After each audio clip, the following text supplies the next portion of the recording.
Congo.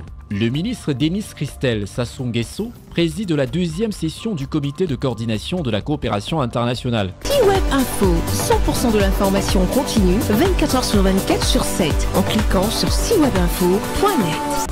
Le ministre de la coopération internationale et de la promotion du partenariat public-privé, M. Denis Christel Sassou Nguesso, ouvrant la deuxième session du comité de coordination, a souligné l'importance pour les parties prenantes de mettre en place un dispositif de suivi efficace des accords de coopération afin de les concrétiser en projet. C'est même aujourd'hui une exigence gouvernementale, trouver le moyen de faire en sorte que nos accords ne soient plus dormants. Session après session, c'est toujours la même rengaine, la même phrase qui revient. Les accords sont reconduits chaque 2 ans. Après chaque examen de session, on reconduit les mêmes accords. Mais malheureusement, il n'y a jamais de projet. Que ce soit de la part du pays hôte ou de la partie congolaise, il n'y a pas de projet.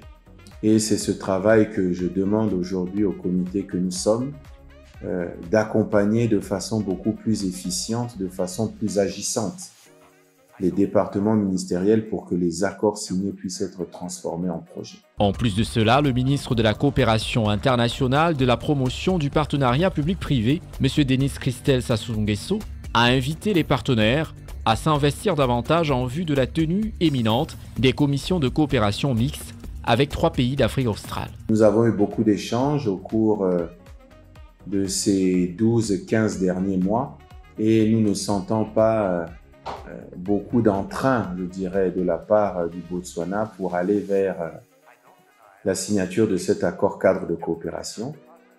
Et il va falloir sur cette question également que nous puissions les relancer afin de savoir exactement ce que nos frères du Botswana veulent réellement développer comme coopération avec la République du Congo.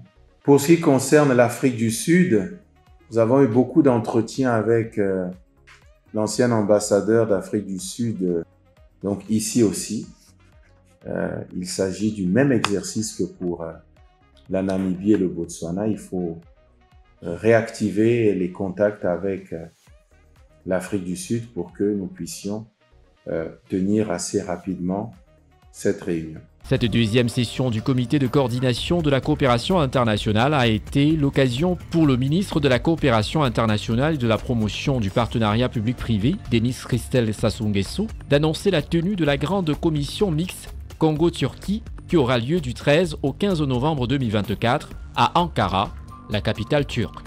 Il a également passé en revue la commission mixte entre le Congo et la Russie qui aboutit à des accords de coopération économique importants, tels que la construction sous peu du pipeline Pointe-Noire, Brazzaville, Maluku, Centrafrique. Retrouvez toute l'actualité afro-mondiale en ligne et en multidiffusion sur C-Web Info et plateformes digitales Facebook, YouTube, Instagram et en simultané sur Radio Voltage 2.